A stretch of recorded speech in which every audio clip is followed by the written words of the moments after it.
السلام علیکم ناظرین، میں ہوں احسن چغتائی اور آپ دیکھ رہے ہیں میرا یوٹیوب چینل۔ ناظرین، آج میرے پاس کوئی ڈیلی روٹین کی کوئی خبر تو نہیں ہے، لیکن اس سے ہٹ کے میں کچھ چیزیں میں بھی پڑھ رہا تھا اور میں سوچتا ہوں کہ میرا جو دل ہے وہ خون کے آنسو ہوتا ہے۔ ناظرین، میں آپ سے کچھ باتیں شیئر کرنا چاہتا ہوں کہ میں یہ جو پیٹرول کی پرائسز، آپ ڈیزل کی پرائسز دیکھیں، اگر آپ بات کریں کہ ایک ان لوگوں کی کہ جن کے پاس بڑی گاڑیاں ہیں، جو ایک ویل آف لوگ ہیں، ان کو تو شاید اس سے کوئی خاص فرق نہ پڑے، لیکن ناظرین جہاں پہ اگر آپ موٹر سائیکل والوں کی بات کریں تو پیٹرول تو انہوں نے بھی ڈلوانا ہے۔ میرے اپنے جان پہچان کے کافی اتنے سارے لوگ ہیں کہ جو شاید اب پیٹرول کو چھوڑ کے سائیکلوں پہ آ جائیں۔ ناظرین، ہر کب تک ہم اس چیز کو برداشت کرتے رہیں گے؟ کب تک ہم ان چیزوں کو اپنے اوپر سہتے رہیں گے؟ آخر کب ہم آواز اٹھائیں گے؟ کب ہم لوگ اٹھیں گے؟ ان سب چیزوں کو میرے خیال میں اب ختم ہو جانا چاہیے، اب ان چیزوں کو دبا دینا چاہیے۔ ناظرین، بہت سارے لوگ ہیں، ظاہر سی بات ہے، آپ بھی جانتے ہیں، میں بھی جانتا ہوں کہ جب پیٹرولیم مصنوعات میں اضافہ ہوتا ہے تو اس کے ساتھ ساتھ جتنی باقی چیزیں ہیں، آپ کہہ سکتے ہیں کھانے کی چیزیں، ٹریولنگ کاسٹ ہے، مختلف قسم کی جتنی بھی لیویز ہیں، سب کچھ بڑھ جاتا ہے، آٹومیٹکلی سب بڑھ جاتا ہے۔ ان شارٹ ہم اپنی لینگویج میں کہتے ہیں کہ جب پیٹرول بڑھتا ہے تو ہر چیز کو آگ لگ جاتی ہے۔ ناظرین، اب ایک شخص نے کھانا تو کھانا ہے نا، وہ تو اس کی بیسک ضروریات ہے، وہ کیا کرے گا اگر اس کو کھانا نہیں ملے گا؟ میں آپ کو ایک مثال دیتا ہوں، ایک تنخواہ دار بندے سے میں شروع کرتا ہوں۔ میں نے کچھ باتیں لکھی ہوئی بھی تھیں، بلکہ میں اصل میں تھوڑا بھول جاتا ہوں، تھوڑا سا میرا یہ مسئلہ ہے۔ ناظرین، ایک تنخواہ دار بندہ، میں ایک فار ایگزامپل کے طور پہ لیتا ہوں کہ ایک تنخواہ دار آدمی ہے، اس کی 20,000 روپے تنخواہ ہے۔ آپ دیکھیں کہ جس وقت پیٹرول 100 روپے لیٹر تھا، وہ تب بھی اس 20,000 کی پے میں سے وہی 100 روپے کا لیٹر جو ہے تو پیٹرول کو ڈلوا رہا تھا۔ اب اس کی پے وہی 20,000 ہے تو پیٹرول 150 پہ چلا گیا، 200 پہ چلا گیا، 250 پہ چلا گیا، 300، اب تو یہاں تک کہ 331 پہ چلا گیا، جبکہ اس کی ایگزیکٹلی وہی سیم اس کی جو انکم ہے، جو اس کو ریونیو آ رہا ہے۔ تو ناظرین، میں آپ سے یہ پوچھتا ہوں کہ کیسے وہ ایک شخص کہ جس کی انکم تو سیم ہے لیکن اخراجات دن بدن بڑھتے ہی جا رہے ہیں۔ یہ صرف پیٹرولیم مصنوعات کی میں بات نہیں کر رہا، میں اس سے ہٹ کے کھانے پینے کی اشیاء کی بھی بات کر رہا ہوں۔ ناظرین، ظاہر سی بات ہے کہ کھانے پینے کی اشیاء بھی تو بڑھ جاتی ہیں۔ اب ایک شخص ہے جس کی یہی 20,000 25,000 تنخواہ ہے، وہ کیسے پوری کرتا ہوگا؟ جس کے 5 بچے ہیں، بیوی بچے ہیں، وہ جو خود کرائے کے گھر میں رہتا ہے۔ تو یہ ایک بہت مشکل سی صورتحال ہے۔ کچھ سمجھ نہیں آ رہا ہے کہ ملک ہمارا کس طرف جا رہا ہے، کچھ سمجھ میں نہیں آ رہی ہیں چیزیں کہ کیوں اتنی مہنگائی کی کیا وجہ ہے؟ کیا یہ ہمیں جان بوجھ کے ایک اس سچویشن کی طرف لایا جا رہا ہے؟ کیا یہ ایک سوچا سمجھا پلان ہے؟ اس کے پیچھے آخر کون ہے؟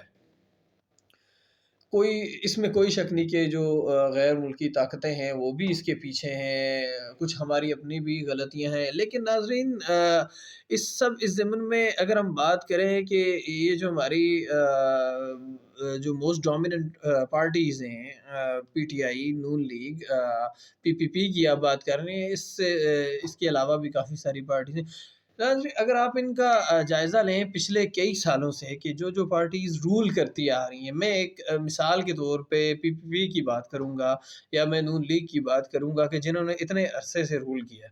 دیکھیں، ہم نے ان کو موقع دیا، انہوں نے حکومت کی ہم پہ، انہوں نے ایک 30 سال 35 سال پی کی بات کریں، انہوں نے بھی ایک بڑے عرصے تک حکومتیں کی ہم پہ، تو اس کا کیا ریٹرن اس ملک کو دیا؟ اس ملک کو کیا ریٹرن ملا؟ میں آپ سے ناظرین یہ پوچھنا چاہتا ہوں۔ دیکھیں، اگر وہ کچھ 30 سال حکومت کرنے کے بعد بھی نہیں دے سکے، تو اگر ایک کوئی نئی پارٹی ابھری تھی تو آپ اس کو کچھ وقت تو دیتے۔ آپ نے پچھلی جو ہماری حکومتیں تھیں ان کا جو 30 سال 35 سال کا جو کچھ کیا دھرا تھا، آپ نے اس کو کمپیئر کر دیا ایک ایسی گورنمنٹ کے ساتھ کہ جس کو صرف 3 سال 4 سال ملے ہیں کہ بھئی یہ ایگزیکٹلی اس چیز کو صحیح کرے کہ جو پچھلے 30 سال میں خراب کیا گیا، اس کو اب آنے والے 3 سالوں میں صحیح کر دینا۔ یہ تو کہاں کا انصاف ہے؟ میں آپ سے پوچھتا ہوں، کوئی بھی چیز اتنی جلدی تو نہیں دیکھیں. جہاں تک کی بات ہے پولیٹیکل اسٹیبلٹی کی یا آپ اکنامک گروتھ کی بات کریں، اکنامک گروتھ ایک بہت لانگ ٹرم پروسیس ہے. یہ ٹائم ٹیکنگ پروسیس ہے، یہ وقت مانگتا ہے.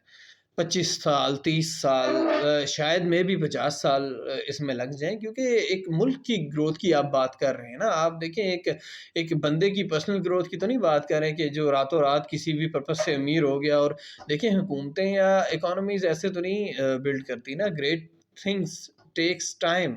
وہ کہتے ہیں نا کہ early success is a scheme. تو یہ سب چیزیں وقت لیتی ہیں. آپ کسی ایک گورنمنٹ کو ٹھہرنے تو دیں نا. دیکھیں کوئی بھی گورنمنٹ آتی ہے، آپ اس کو 5 سال بھی نہیں پورے ہونے دیتے. دیکھیں جب ایک گورنمنٹ یار آ گئی ہے تو بس اس کو وہاں ٹھہرنے دیں، اس کو ورک کرنے دیں، اس کو اس پہ کام کرنے دیں کہ وہ کچھ اس سے حاصل کرے. وہ جو اسٹریٹجیز ہیں، جو آپ کہہ سکتے ہیں ناظرین، جو ملکی اسٹریٹجیز ہیں، وہ اپنے حساب سے لے کے ان کو چلنے دیں. یا آپ اکنامک پالیسیز کی بات کریں، دیکھیں فارن پالیسیز ہوتی ہیں. آپ کے جو دوست ممالک ہوتے ہیں، آپ ان کے ساتھ ہر طرح کے معاہدے کرتے ہیں.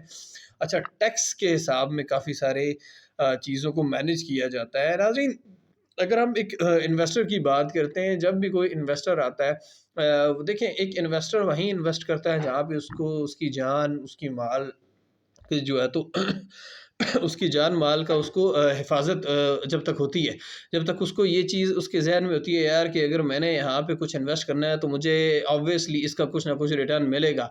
لیکن ناظرین ہم دیکھتے ہیں کہ ہاں ہمارے یہاں سے انویسٹرز بھی بھاگ جاتے ہیں. دیکھیں وہ جو اگر وہ ڈر رہے ہیں، وہ بھاگ رہے ہیں، تو یہ چیز وہ بالکل جائز ہے. وہ کیا ایسے ملک میں کیوں وہ انویسٹ کریں جہاں انہیں پتہ ہے کہ آج ہم اپنی ایک فیکٹری لگاتے ہیں، کل دوسری گورنمنٹ نے آنا ہے. اچھا وہ گورنمنٹ آئے گی، آ کے وہ ہماری فیکٹری پہ یا تو مختلف قسم کے ٹیکسز لگا دے گی، جس سے ان کا جو ریونیو ہوتا ہے سارا ٹیکسوں میں چلا جاتا ہے. تو یہ ساری چیزیں ناظرین میرے خیال میں ایک گورنمنٹ کو کچھ عرصے رہنے دینا چاہیے، تاکہ اس کی جو بنائی ہوئی پالیسیز ہیں اس پہ ایک انویسٹر کا ٹرسٹ بلڈ ہو سکے، تاکہ وہ اس کے ساتھ جب ان کے معاہدے ہوں تو اس کو پتہ ہو کہ بھائی یہ گورنمنٹ آئی ہے، اب اس نے کچھ عرصہ رہنا ہے، تو جب تک یہ گورنمنٹ ہے تو ہمیں پتہ ہے کہ ہمیں کسی قسم کی پرابلمز نہیں ہوں گی. تو میرے خیال میں ناظرین یہ جو ساری چیزیں ہیں نا، ہمیں ان کو دیکھ کے چلنا چاہیے. اسپیشلی ہماری جو گورنمنٹس ہیں ان کو اس چیز کا خیال رکھنا چاہیے. دیکھیں ایک اگر مخلص گورنمنٹ ہوگی تو وہ آبویسلی ان چیزوں کو لے کے چلے گی. ایک مخلص گورنمنٹ جو ہوگی وہ پہلے ملک کا مفاد سوچے گی، پھر اپنا سوچے گی. تو ناظرین بڑا دل دکھتا ہے جب یہ پیٹرولیم مصنوعات میں ہم انکریمنٹ کو دیکھتے ہیں. ناظرین ڈیزل کی بات کریں، دیکھیں امیر غریب سب ہیں.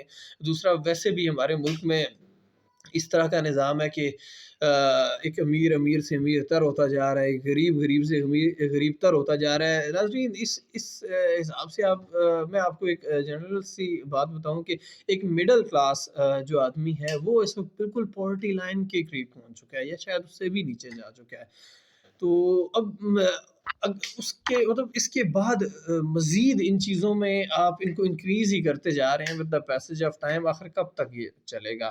لوگوں کے اندر ایک وہ وبال کریٹ ہو رہا ہے کہ جو ایک بار اٹھے گا تو پھر معاملات شاید بہت زیادہ بگڑ جائیں گے.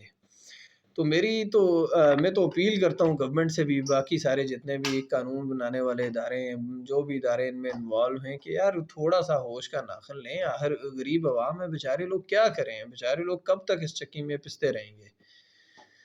خیر ناظرین میرے پاس تو الفاظ ہی ختم ہو گئے، میرے پاس تو بولنے کے لیے کچھ ہے ہی نہیں کہ میں اس پہ کیا بولوں، مجھے تو سمجھ نہیں آ رہی ہے. تو بس ہم دعا ہی کر سکتے ہیں اللہ سے کہ اللہ ہمارے حالوں پہ رحم کرے، اور ہمارے اس ملک پاکستان پہ کوئی مخلص جو ہے تو کوئی سیاستدان آئے کہ جو واقعی اس ملک کے بارے میں سوچے. تو بہت شکریہ ناظرین، پھر ملاقات ہوگی انشاءاللہ.